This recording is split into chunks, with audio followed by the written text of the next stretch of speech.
दोस्तों नमस्कार। दोस्तों आज हमारा टॉपिक है गुलामी की ओर और मैं आपको अभी आज मेरी बात को आप 6 महीने के बाद नोट करना, आपको एक बात के लिए अलर्ट कर रहा हूं कि हम वापस गुलामी की ओर अपना कदम बढ़ा रहे हैं। हमें और 6 महीने के बाद वापस अपनी आजादी के लिए लड़ाई लड़नी पड़ेगी, क्योंकि कुल में एक ऐसा कुपूत जन्म ले चुका है जो अपनी विलासिता के लिए, अपने ऐश्वर्य के लिए, अपने बाप दादाओं द्वारा बनाई हुई सारी प्रॉपर्टी को धड़ाधड़ बेच रहे हैं। और जो इस परिवार के, जो इस खानदान के लोग हैं ना, वो एक दिन सड़कों पे आने वाले हैं। तो आपको जो मैं उदाहरण दे रहा हूं, आप उस चीज को समझ रहे हो।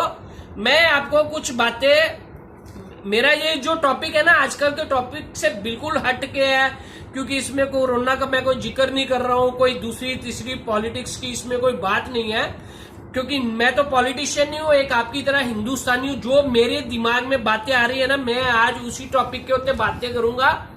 और अभी जो बातें है ना, मैं पॉइंट टू पॉइंट लिख के लाता हूं, क्योंकि जब भी मैं बोलता हूं ना, मेरे को मालूम नहीं पड़ता कि गुस्से में इन लोगों के कारण मेरे दिमाग में इतना गुस्सा है ना, मैं बोलना कुछ चाहता हूं, बोल कुछ भी चाहता हूं। दोस्तों आपको याद है 2014 से पहले जब भी कांग्रेस की गवर्नमेंट थी तो एक वो लेके आई थी एफडीआई। इस एफडीआई का इन लोगों ने जम के विरोध किया था, जम के, ओपोजिशन ने जम के विरोध किया था। अगर आज अपना दिमाग लगा के सोचो ना, एक्चुअल में वो एफडीआई का विरोध इन लोगों ने क्यों किया था? क्योंकि एफडीआई का विरोध इन लोगों ने नहीं किया था, क्योंकि ये लोग तो दिमाग से उस समय भी पैदल थे और अभी भी पैदल है। हमारे देश के उद्योगपति, जो बड़े बड़े घराने हैं ना, औद्योगिक घराने, एक दो औद्योगिक घराने ऐसे हैं जिनको देश से कुछ लेना देना नहीं है, उनका सिर्फ पैसे से ही वास्ता है। उन्होंने उस टाइम पे हमारी ओपोजिशन को 2014 से पहले खरीद लिया था। एफडीआई जब भी आई तो गवर्नमेंट ने डिसाइड किया था कि 51% जो है ना, उसमें इंडियन गवर्नमेंट का हिस्सा रहेगा, 49% का बाहर की फॉरेन की कंपनियां उसकी बोली लगा सकती है। तो सब में उनके हाथ पैर फूल गए थे कि अरे यार, अगर ऐसा सब कुछ हो गया तो हम लोगों ने जो इतने बड़े बड़े सपने देखे हुए वो कैसे पूरे होंगे। तो ये मेरी थिंकिंग है और आप लोग सोचना मेरी थिंकिंग गलत नहीं है। तो उन लोगों ने इन सब लोगों को, इन ओपोजिशन को खरीद लिया था, उन्होंने इनको अपना एम्प्लॉय बना लिया था। तो दोस्तों अभी मेरे को एक चीज बताओ, ये पूछते हैं ये जो कुछ गधे, अभी तो मैं उनको गधे ही बोलूंगा, कुछ गधे जिनको कि आप भगत या कुछ भी कह के संबोधित करते हो, 2014 से पहले हमारे देश में हुआ क्या है, कांग्रेस ने किया क्या है। तो वैसे तो मैं कभी इन गधों का जिक्र करना नहीं चाहता हूं, क्योंकि ये तो दिमाग से पैदल है। हम लोग जितनी इनकी बात करेंगे ना, उतना ही हम लोग अपना टाइम वेस्ट करेंगे। तो मैं उस टॉपिक पे आपसे ये बात करना चाहता हूं।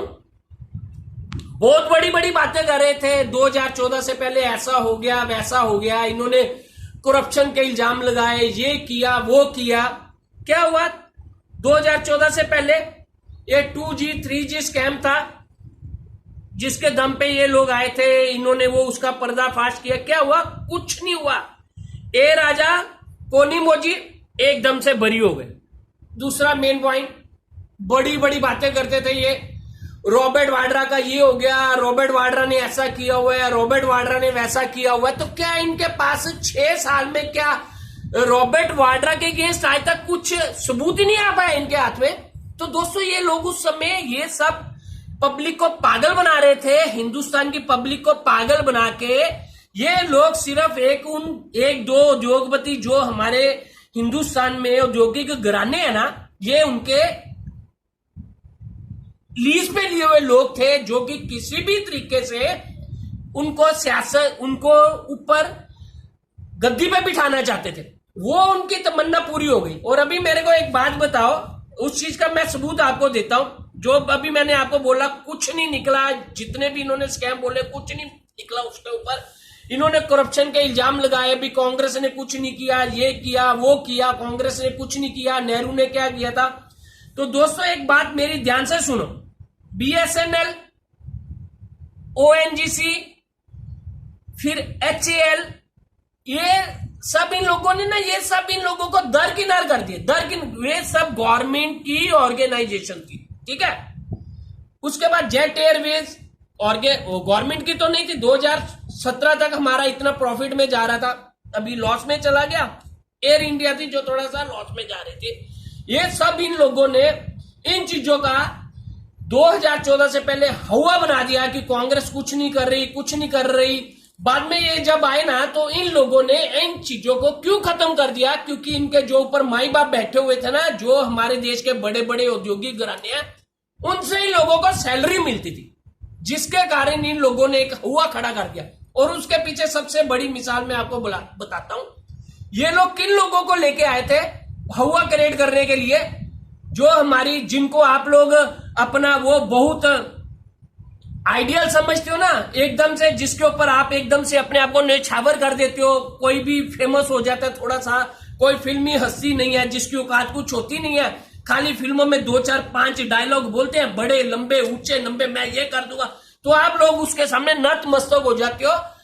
उन सबको मालूम था कि ये लोगों को आगे लेके आना, इनको क्या है, ये तो पैसे के लिए 2 मिनट में बिक जाएंगे।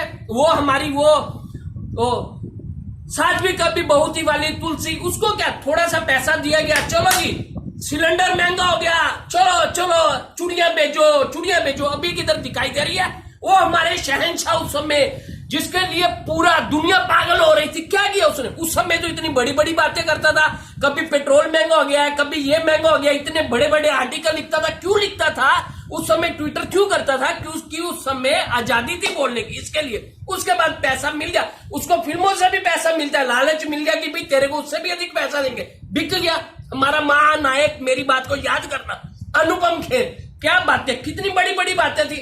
अक्षय कुमार, वो आम की गुठली वाला, आप कौन सा आम को कैसे खाते हो? अरे यार चूतिया लोग, ये तुम लोग जो बातें इंटरव्यू लेते हो, ये तुम इस औकात के मालिक हो क्या? तुम जो बातें करते हो। तो दोस्तों, मैं आज आपको एकदम से परफेक्टली एक बात कर रहा हूं, ये हमारा देश बिक रहा है। अपने बाल बच्चों के लिए, अपनी फैमिली के लिए इस देश को बिकने से बचाओ। ये सारा एक सिंडिकेट बन रहा है, आप लोगों को पागल बना रहे हैं ये लोग, और कुछ नहीं कर रहे हैं। इस देश को बिकने से बचा लो। हमारे देश को आत्मनिर्भर बनना है, ना कि ये रिलायंस का निर्भर बनना है। ये आज की डेट में जो है ना, मालूम है ना आपको, ये जो है ये सिर्फ रिलायंस के ऊपर अपने देश को निर्भर कर रहे हैं।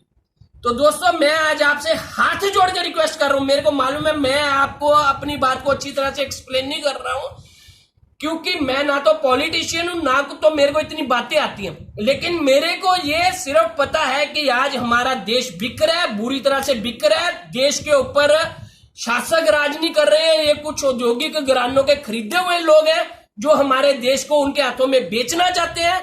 इसके लिए मैं आपको हर बार अपनी एक बात में बोलता हूं कि ये लोग स्टडी के अगेंस्ट है। अपने बच्चों को पढ़ाओ लिखाओ, इनके हाथों की कठपुतली मत बनो। देश के लिए सोचो, देश के लिए करो। जय हिंद।